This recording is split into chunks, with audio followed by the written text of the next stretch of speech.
Thank you to the FM firefighters coming in studio with Captain Bill Mealy from the Salvation Army. And thank you, the listener of We the People, and how you've stepped up here as we've talked about making an impact. 'Tis the reason for the season, and it's just so commendable and honorable what you have done as listeners to this show to step outside yourselves. Look, we know that challenging times are coming. We've talked about some of the issues with people on food stamps and the percentages across the country, and the fact that North Dakota has got a higher percentage of people on food stamps than California is shocking. We're at 9.5 and California is 9.4, but people like you tuned into the show are making a tremendous impact, again, as Captain Mealy talked about, to empower people, not enable people, but empower people to increase the quality of their lives. And speaking about the increasing the quality of your life, in studio with me right now is Harlan Gerger. He is a tremendous CEO coach. You can learn more about him at AskHG.com. Again, that's AskHG.com. And Harlan, welcome to the studio. Great to be here. And by the way, it's the PetroServe USA studio. You know that? Yes, I hear that all the time. It's pretty exciting. Good to have a good spots like Petro in here. It's fantastic. And so let's talk a little bit about what you do. I know you go in and you help companies really increase their profits, but if you wouldn't mind just sort of give us a brief background on what that means. If I'm a CEO or a sales manager or a salesperson, how can you help me increase the quality of my life? Well, I think it goes down to having just simply meaningful conversations. And one of the examples I use a lot of times is that we've all had that situation. We're kind of like we got our nose stuck in the bark of the tree. We can't see the trees. It's just, what's going on? Why aren't things working?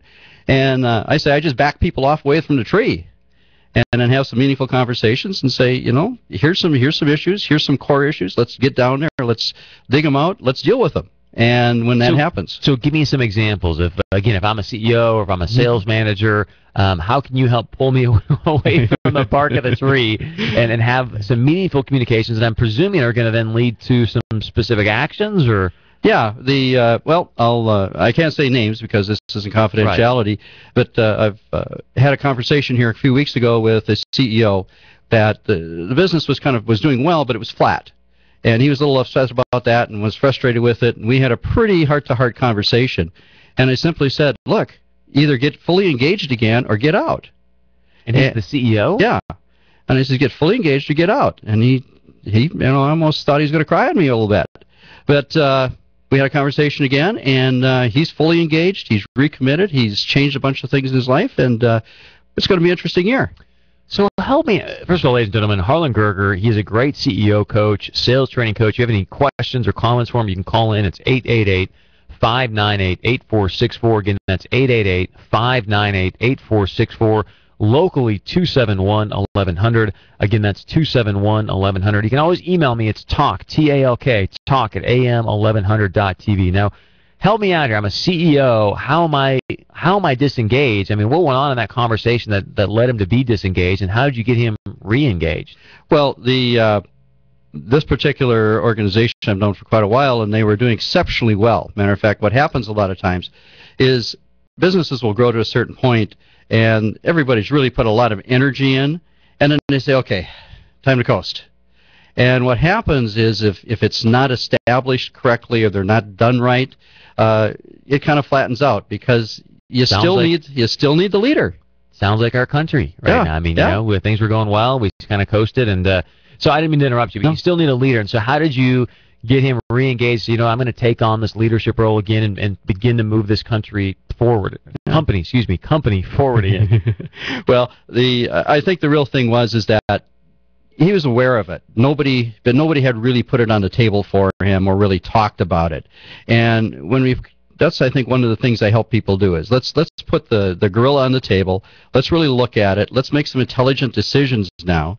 And he said, yeah. And I simply reminded him, what I saw 10 years ago in this organization and how vibrant it was and how it was just this machine that was running at full speed, and it wasn't that anymore. And I think those kinds of things helped him to reevaluate.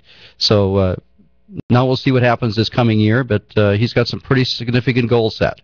That's great. And one of my mentors talked about, I know you're big into communication and the power of communication, and you've got a book that I want you to mention in a moment. One of my mentors always talked about, look, Chris, the quality of your life is in direct relationship to the quality of your communication, meaning my internal communication with myself. I'd like to just hear you sort of comment on that, being an expert in communication, and tell us a little bit about your book, please. Well, I agree with that. How we talk to ourselves is a big part of it, because we talk more to ourselves than we do with anybody else. We spend probably more time by ourselves than with anybody else, so we're always talking to ourselves. And I think there's been a lot of studies about that. Something like 80%, 78% of our thoughts tend to be more towards the negative or downtrodden rather than upbeat. And so it's a real challenge to keep that going. But that's the thing about communications, is what we feel inside tends to come out in some way, shape, or form.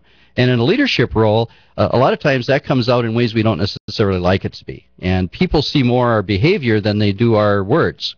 Far more carry on to that. And that's one of the reasons we've got our book, The Bypassing No, which I wrote with my friend Vince Harris. He's a behavioral psychologist, very interesting guy. But that's really about how we can bypass the no's that we get so often, very simply by using a small technique, maybe some words, maybe a different approach, our body language. There's a lot of things that we can do, so we get a lot more yeses very quickly. And we have people a lot more committed, not just compliance. Yeah, it's my job, I'll do it, but actually committed, so you get more performance. You get that extra horsepower, so to speak, out of them. So give me some strategies out of the book. And again, the great thing about, obviously, bypassing no is it doesn't matter if you're a CEO, a salesperson, or a mom or a dad for that matter, because we all know how kids can continue to ask for questions or say no or whatever the situation may be. So what are some strategies out of your book that can help the average Joe like myself? Well, one of the things, there's one chapter in there that I kind of like, and I do utilize this quite a bit. There's really two great motivators. One is the power of loss. We hate to lose things. If we will hang on to things rather than make a better change because we're afraid of losing what we already have, type of thing. And that's a very powerful motivator. And if people understand how to use it correctly, you can really move people. You can get decisions, you can get better sales, you can get teams to work. One of the examples I've got in the book is how we actually apply it to a manufacturing company and getting the floor team to implement new ideas. And simply by using that power of loss and how they communicated that. So that's one of the chapters that we've got. In a manufacturing company? Yeah. So what happened? Walk me through this. Well, the scenario is simply that they've got a whole new process that they have to put in. It's going to take some overtime. It's going to take a lot of extra effort. It's going to take a lot of commitment. And they still got to produce. So it's overload is coming, and they know it.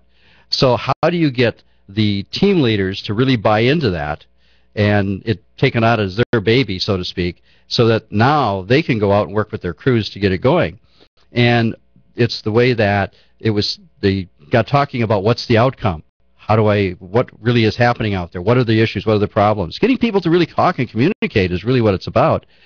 But once they have that picture of what it could be, this future dream, which everybody has, now take that away. And you've got a power of loss. They don't want that.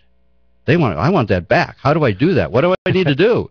And it is amazing how that psychology works with just about everybody. One last question for you. One of the things that I've learned, and I think this is such a powerful way to approach communication, if a person can take 100% responsibility for communication, here's what I mean by that, is that when you're out there communicating and you don't get the response that you want, for example, a no, one of the things I've learned as sort of developed as a belief in my own head is that a person's response is due to my communication. It's not that they don't get it. It's not that they're not smart. It's the fact that I'm not communicating effectively inside their world, their paradigm. Can you comment on that, please? Yes, absolutely. It's the comment that I use about persuasion is that persuasion doesn't happen in my head. It happens in the person that I'm trying to persuade. It's what's going on in their world, what's going on that's important to them, what are their values, what are their beliefs, what's happening there. The better I can understand that and the more I can get into that aspect, now I can talk in their terms, and now they're going to buy in. Now I bypass the no's because we're talking the same language, we're on that same level.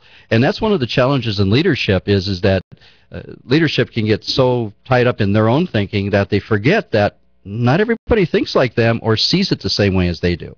And so that's one of the key things that we work in is helping people to tie into what are people really thinking, where are they really at, how do I communicate both not only in words but also in actions, behaviors, solidify that and get that good communication across. So, ladies and gentlemen, if you want any input, coaching, thought-provoking material about how to improve your communication, again, I think it's so critical. If you and I could walk around and take 100% responsibility for our communication, that is a very powerful paradigm to see the world through. And so all you have to do is go to askhg.com. Again, that's askhg.com. Or else call Harlan directly, 373-0114. Again, that's 373-0114. And Harlan, I just want to give you a final minute here. The floor is yours, sir. Well, I'd just like to say that one of the things that really, people ask me a lot of times what drives you to do what I do. And I say that when people get it, when I see people change and I see people progressing and I see people making good, sound decisions, not necessarily that they're always easy decisions, but they make those good decisions, they not only impact their life, but they impact all the lives of everybody that they encounter from there on. And so that's really what my drive is. And so if people are interested in somebody that wants to really see them succeed, that's my drive. Thank you for coming in studio again, Harlan. I really appreciate it. I think it's very insightful information for people to understand about just the power of communication. Mm-hmm. That's life. And so, ladies and gentlemen, again, Harlan Gerger, CEO, coach, great for sales training, sales managers.